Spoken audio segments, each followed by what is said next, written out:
salvation or it's going to save it.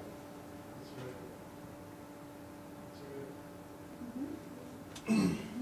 The words that we speak, are building an ark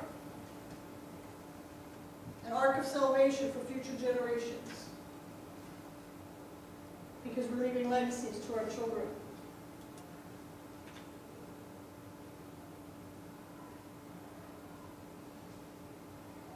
By an act of faith, it says in verse 4, Abel brought a better sacrifice to God than Cain. It was what he believed and not what he brought. Now there's lots of people that will argue with that. They will say one thing, they'll say another. They go, why was one not good enough? One was, number one, the law was it needed to be meat, right? In those days. That's one of the reasons. Sometimes they say as well, it's because he hadn't believed or he had a bad attitude. Others will say the one thing. If you go back and look at it, it's going to, well, let's do that for a minute. Let's do that. I think it's in 4. Where's that story?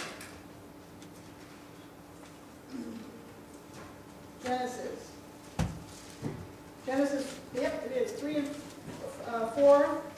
3 and 5. Time passed on. Cain brought an offering to God from the produce of his farm. Notice what he said there. He brought an offering. Brought an offering. Abel also brought an offering, but from the what? Firstborn. Animals of his herd. Choice cuts of meat. It wasn't just a simple offering, throw some carrots on a pile. It was the first fruits as instructed. Okay? God liked Abel and his offering, but Cain and his offering didn't get his approval.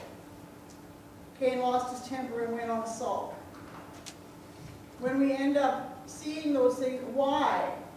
Why was one more important? I believe it had a lot to do with obedience. They knew what was required of offerings in those days. One was obedience and one wasn't. So that's why one was the first fruits and one wasn't. We can play that forward today. Are we setting a legacy of bringing the first fruits to the temple? It's a question. It's good. It's a question. With bringing your first fruits to the temple comes a blessing. Yes, it does. A blessing that you can hold on to for you and your children and your children's children.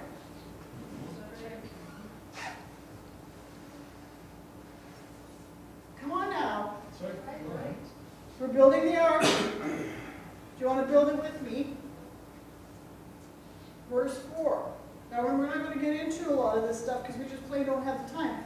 But the fact of the matter is, it's in here.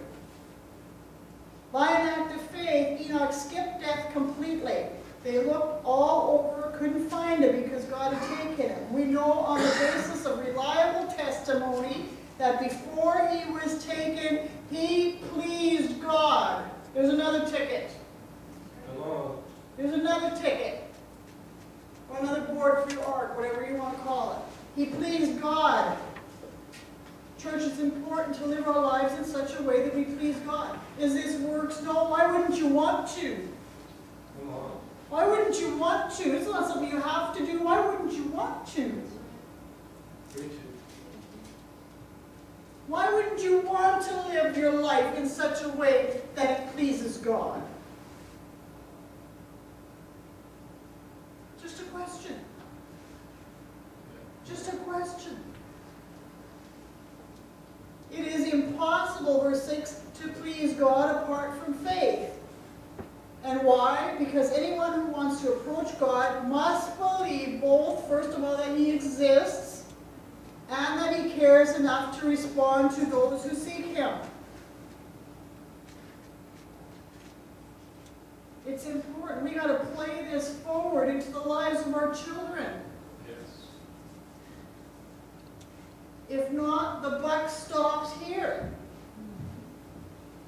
The blessings stop here. We got to play it forward into the lives Take this seriously. Grandparents, you're on your last leg. Come on. Remember when we did the count? Most of us have 9 fingers to play with. If you're 50, 5 of them are gone.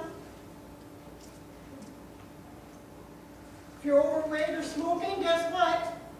There goes another 2. We played that game before. Those are facts. Change facts. You can't change the truth. Come on. Come on. Next one. 7. By faith, we read that. Noah built a ship in the middle of dry land. He was warned about something he couldn't see and acted on what he was told. How do you think he figured it out?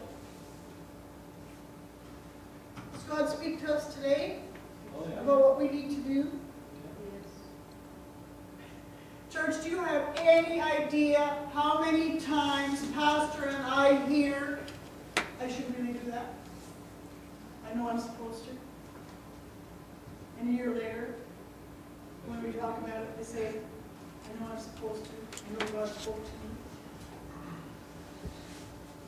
I know I'm supposed to. You see the difference here being, what? He acted on what he was told. There's another word for your ark. He acted on what he was told. There's many, many, many people in this world that keep on living in a state of, I will yet. I'm telling you, some of you are not going to live to see all the promises. And you best have them in place for your children and their children's children. That is not a negative confession. We're going to find that, as a matter of fact, a little bit down the road here. By an act of faith, Abram said yes to God, or to God's call to travel to an unknown place that he would become, or that would become his home. How many of you would be willing to do that? Go. Doesn't matter, just go. But God, where? Doesn't matter, just go. I'll tell you, just go. Pack up your family and go, come on. We are far too secure on our security. Far too secure. And I'm speaking to me too. Abram said yes to God's call to travel to an unknown place that would become his home. When he left, he had no idea where he was going. By an act of faith, church, he lived in the country promised him, lived as a stranger camping in tents. Isaac and Jacob did the same, living under the same promise. Abram did it by keeping his eye on an unseen city with real eternal foundations. The city designed and built by God. He kept his eyes on the future, knowing that God would. By faith, Abram, even though he was past age and Sarah herself was barren, am I talking to him?